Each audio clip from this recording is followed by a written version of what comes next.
அனைவருக்கும் வணக்கம். நாம இன்னைக்கு பார்க்க போற பகுதி என்னன்னா எட்டு தொகையில் அகநூல்கள். ஏற்கனவே எட்டு தொகை நூல்கள் பற்றி பார்த்திருக்கோம். அதாவது எட்டு தொகை நூல்கள்ல அகநூல் புறநூல் அப்படின்னு பிரிச்சிருக்கோம். எட்டு தொகை நூல்ல அகநூல் 5, நற்றிணை, குறுந்தொகை, ஐங்குறுநூறு, கலித்தொகை, அகநானூறு.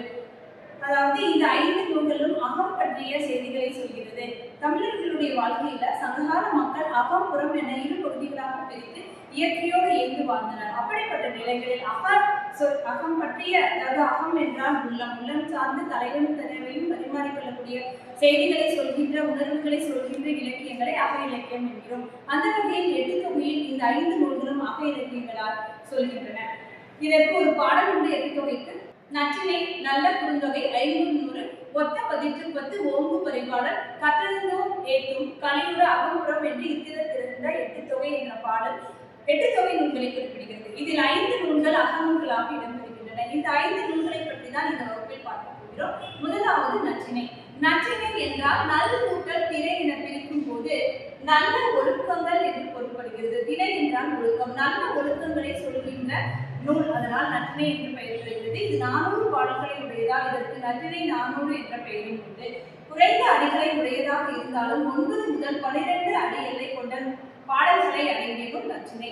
400 பாடல்களோடு சேர்த்து திருமாலை பற்றிய கடவுள் வாழ்த்து பாடலோடு சேர்த்து பெருந்தேவனார் பாடியது இந்த கடவுள் வாழ்த்து பாடல். இதோடு சேர்த்து 401 பாடல்களை உள்ளடக்கியது நற்றிணை 400 என்று அழைக்கப்படுகிறது. இதை தொகுப்பித்தவர் பன்னாடு தந்த மாறன் வழுதி.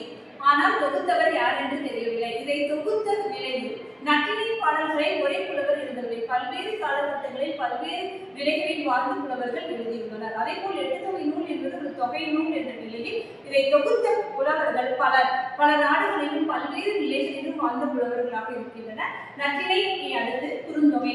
குறுந்தொகை என்பதே நல்ல குறுந்தொகை என்ற அடைமொழியோடு சொல்லப்படுகிறது. நல்ல என்ற சொல்லிலிருந்தே தெரிகிறது அந்த நூலினுடைய சிறப்பு. 4 முதல் 8 அடிகளை உடையது. குறுந்தொகையும் 400 பாடல்களை கொண்டுள்ளது. இதை பாடிய புலவர்கள் 205 பேர். முதலில் 8 தொகை நூல்களில் முதலில் தொகுக்கப்பட்ட நூல் எது அப்படின்னா அது குறுந்தொகை தான். அடுத்ததாக நம்ம பார்க்க போறது என்னன்னா குறுந்தொகையை தொகுத்தவர் பூரிக்கோ. பூரிக்கோ என்று சொன்னால் அவர் ஒரு சிறப்பின் மிக்க, அதாவது குறுந்தொகை பாடல்கள்ல பார்த்தீங்கன்னா புலவர்கள் எல்லாம் மிக சிறப்பு வாய்ந்தவர்களாக, சில புலவர்களுடைய பெயர் தெரியவில்லை. அதனால் அந்த பாடல் அடிகளாலேயே அந்த புலவர்கள் சுற்றி சொல்லப்படுகின்றன. யாயும் யாயும் யாராகிறோ எந்தையும் முந்தையும் எம்முறை கேளீர் என்ற பாடல் குறுந்தொகையை நினைவுபடுத்துகிறது. இதில் அணிலோடு குன்றிலார், செங்குல பெயர்கிறார் போன்ற பாடல் தொடர்களால் பெயர் பெற்ற புலவர்கள் குறுந்தொகையில் அதிகம். அடுத்தது நம்ம பார்க்க போறது என்னன்னா ஐங்குறுநூறு. ஐங்குறுநூறு என்று சொல்லும் பொழுதே 5 திணைகளுக்கு 100 பாடல்கள் வீதம் 500 பாடல்களை உடையது ஐங்குறுநூறு. 3 அடி முதல் 6 அடி வரை வடியலை கொண்ட பாடல்களில் வந்து ஐங்குறுநூற்றை சார்ந்தது. 5 திணைகளுக்கும் 5 புலவர்கள் எழுதிய பாடல்கள்.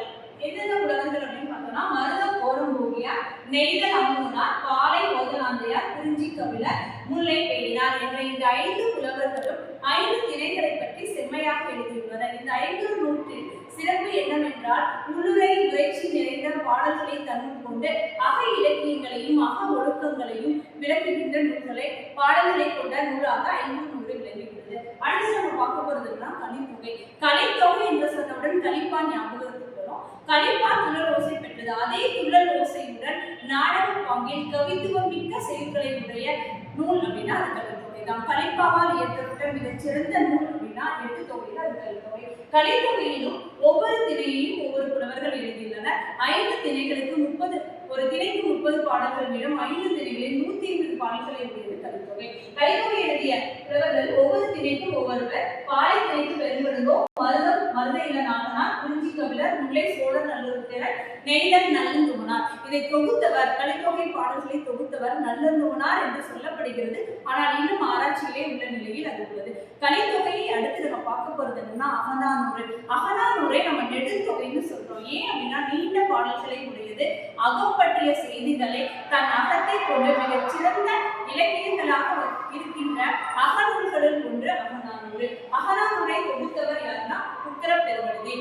உக்கரப்பெருவழுதி தொகுத்தவர் யார் அப்படின்னு சொல்லி பார்த்தோம்னா உருத்திர சர்மனார். 400 பாடல்களை உடையது. 3 பிரிவுகளில் சொல்லப்படுகிறது.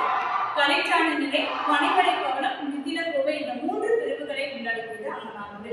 இவ்வகையில் 8 தொகை நூல் நற்றிணை, குறுந்தொகை, ஐங்கருநூறு, அகநானூறு, கலித்தொகை என்ற 5 இலக்கியங்களை உள்ளடக்கி அக பற்றிய செய்திகளை கூறுவதால் அக இலக்கியங்களாக அமைகிறது.